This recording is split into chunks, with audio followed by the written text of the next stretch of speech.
September 11th, 3 BC date also corresponded, what a coincidence, to Rosh Hashanah, Tishri 1, New Year's Day for Jews, and the Day of Trumpets. Happy birthday to Jesus. I know some of you guys might be wondering, why am I saying this? And the reason is because there's strong evidence that suggests that September 11th is actually Jesus' birthday. Now, when we think about September 11th, we typically think about sadness and grief. And while I may not have enough evidence to prove it, I have a strong inclination to feel that the enemy knew that this was his day. And what they wanted to do is that they wanted to make it a day of sadness. But that's a video for another time.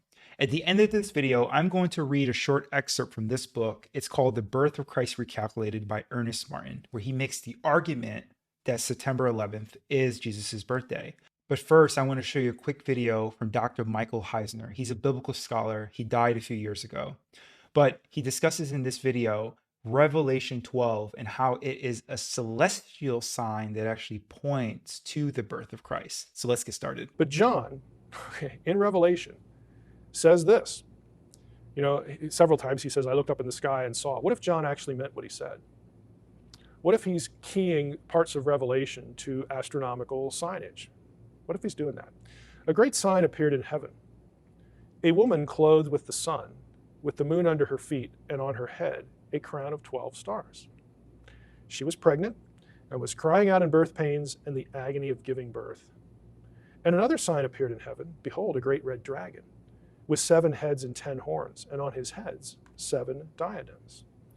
His tail swept down a third of the stars of heaven and cast them to earth.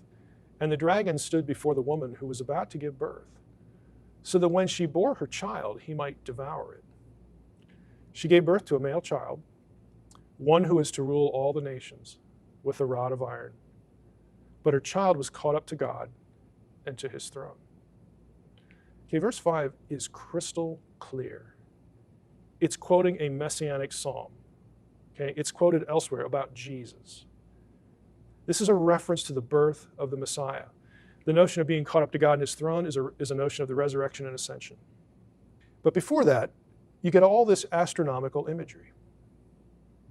Now, I'm not the first one to suggest this, but I suspect very strongly that this is what Paul was thinking about when he said, hey, have people heard about, the Savior? Heard, what's going on here? And again, you'd expect him to say no, and he says, well, they actually have. And then he quotes Psalm 19. See, Revelation 12 doesn't exist yet. Okay, Revelation is the last book of the New Testament, but he quotes Psalm 19 and says, yeah, they've heard. The heavens declare the glory of God, so on and so forth. All these verbs of communication. Paul is associating the knowledge of the Messiah King, his arrival, with something going on in the skies. That much we can say.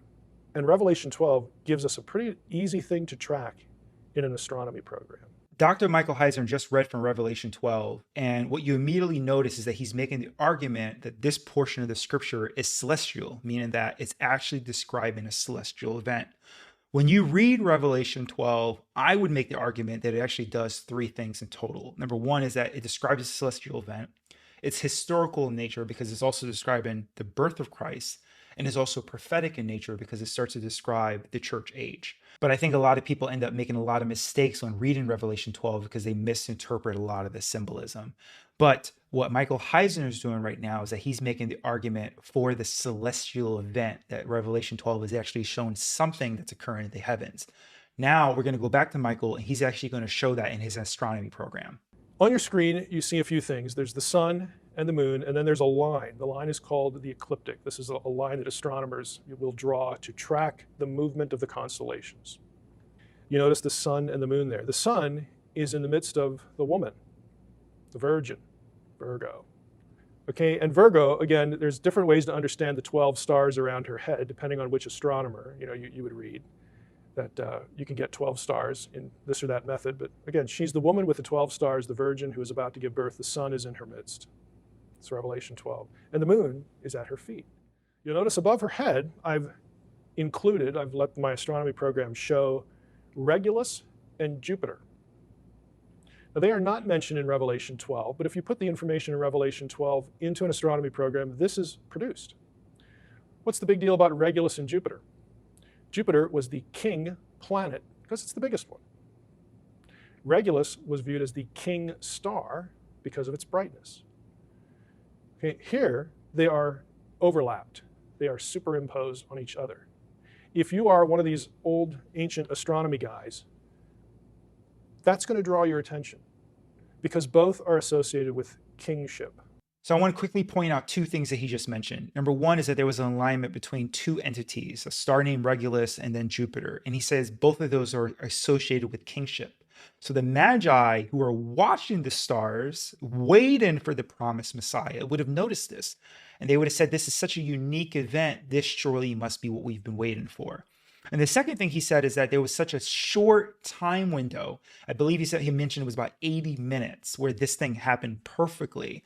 And because these astronomy programs, we've gotten to a place where we can actually backtrack this information so accurately, we can then pinpoint the exact moment, the exact day and time that this occurred. And that was September 11th. Let's continue and hear what he has to say next. Constellation Virgo is the only constellation that represents a woman. For 20 days, Virgo was clothed with the sun, but the exact day when the moon was under her feet at the same time, and by the way, when Regulus and Jupiter intersect, and this is the view over Jerusalem, by the way, that could only occur during an 80-minute period within those 20 days. Okay, astronomy is linked to time, so we can calculate. You'll notice I've put the stick figures in now for the constellation so you can see this a little better. We've got in the center there, that's Virgo. She doesn't look as attractive as a stick figure. Sun, moon at her feet. Jupiter and Regulus co-joined. And what is the constellation above Virgo? It's the lion. It's Leo. What does that mean to a Jew? The lion is the sign of what? The tribe of Judah, okay? Judah, Regulus and Jupiter are intersecting in Leo. What was that king, what tribe was he supposed to be from? Oh yeah, Judah. And you notice below her feet, in modern astronomy programs, we have two constellations. One is Libra, the other is Scorpio. In the ancient world, they were one constellation, and it was like a scorpion with pincers. And scorpions were at times referred to as a dragon, but you have another option for the dragon. That is Hydra, also located below Virgo, but off the ecliptic. Doesn't really matter, you got two choices. Okay, he's ready to devour the child when the child is born. There's a small window of time when all of these things are present. September 11th, 3 BC date also corresponded, what a coincidence, to Rosh Hashanah, Tishri 1, New Year's Day for Jews, and the Day of Trumpets.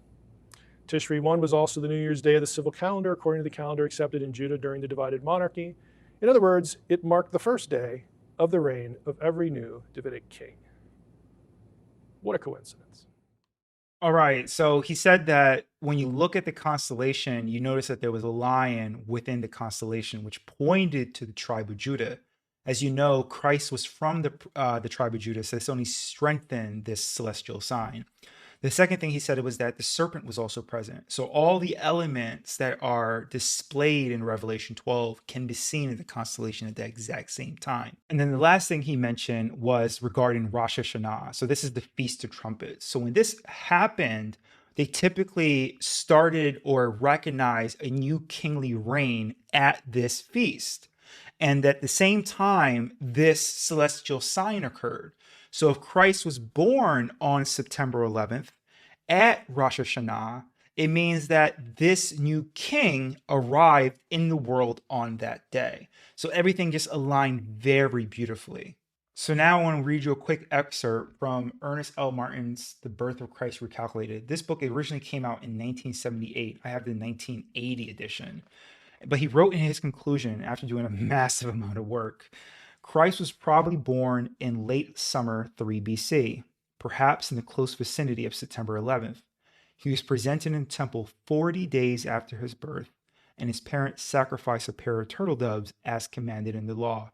And he references Luke chapter 2:24. This shows that Joseph and Mary were not people of wealth, For the offering of birds was reserved for the poor people who are unable to sacrifice larger animals. From Leviticus 12, 1 to 8. This act in itself is evidence enough that the Magi had not yet presented their gifts of gold and expensive incense to Christ, which was presented in Matthew 2:11. This presentation of those gifts was still about 14 months away. So we'll oftentimes watch a movie and see the Magi show up at the time that Jesus was born, but he's making the argument that this is incorrect and that the Magi actually arrived about 14 months later. So what he's saying is that Jesus was born, 40 days later he was presented at the temple, and because Joseph and Mary didn't have money to buy, let's say, a more expensive sacrifice, they can only afford to present the 2 turtle doves. And that's what they did. And then later, 14 months later, the Magi actually show up to see the child, Jesus as a child, because he's a little bit older now. And then that's the time they present him with the gifts. So I hope you found this video edifying. I've been studying this topic for quite a few years, and I've come to the conclusion that September 11th, 3 BC is probably the most accurate date for the birth of Christ. So every year now, instead of being filled with sadness, instead of having grief during this time, it brings just a little bit more joy to me and my family's household. And I pray that you look into this topic, and I hope that it brings you a little bit more joy as well. So giving a big happy birthday to Jesus. We're very thankful for all that you've done for us, and we're looking forward to being with you and to coming home soon. Thank you, everyone. Like, comment, and subscribe, and I'll see you again soon. Take care.